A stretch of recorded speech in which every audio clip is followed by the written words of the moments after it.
দুর্নীতিতে ভারতকেও ছাড়িয়ে যাবে পাকিস্তানের আম্পায়াররা। ইজি নট আউটকে দিলেন আউট। আবেদনের পর 1 সেকেন্ডও দেরি না করে তুলে দিলেন আঙুল, আর তাতেই চরম হতাশায় ফিরলেন তাওহিদ হৃদয়। যদিও এখানে খুব একটা দোষ নেই আম্পায়ারদের, কারণ ডিআরএস ছাড়া খেললে এমনই হওয়ার কথা। উল্লেখ্য যে এদিন প্রথম টি-20তে আগে ব্যাট করতে নেমে শুরুতেই চাপে পড়ে পাকিস্তান। মাত্র 5 রানেই হারিয়ে ফেলে 2 উইকেট। সেখান থেকে অধিনায়ক সালমান আলী আর মোহাম্মদ হারিস সেই চাপ সামলে বাংলাদেশি বোলারদের ওপর চড়া হতে থাকে। প্রতি ওভারেই 2-3 করে বাউন্ডারি হাঁকাতে থাকে তারা। তবে এরপর বিপজ্জনক হয়ে ওঠা হারিসকে ফেরান তানজিম সাকিব। এরপর নতুন ব্যাটার হাসান নেওয়াজকে নিয়ে আরও একটা পার্টনারশিপ গড়ে সালমান আলী।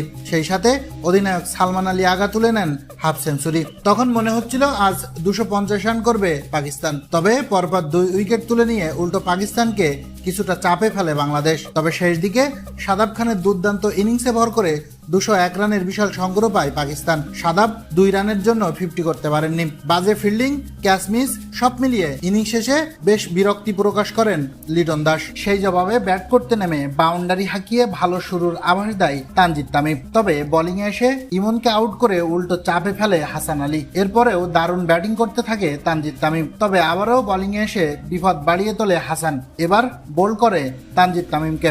দলের হয়ে সর্বোচ্চ 48 রান আসে লিটনের ব্যাট থেকে। বাকিরা ছিলেন আসা যাওয়ার মাঝে। হাসান আলী একাই ধসিয়ে দেয় বাংলাদেশকে। ইনজুরি থেকে ফিরে তুলে নেয় 5 উইকেট, আর তাতেই 201 রানের জবাবে সবকটি উইকেট হারিয়ে বাংলাদেশ থামে 164 রানে। ফলে হেসে খেলে বাংলাদেশকে 37 রানে হারিয়ে 1-0 এগিয়ে থাকলো পাকিস্তান।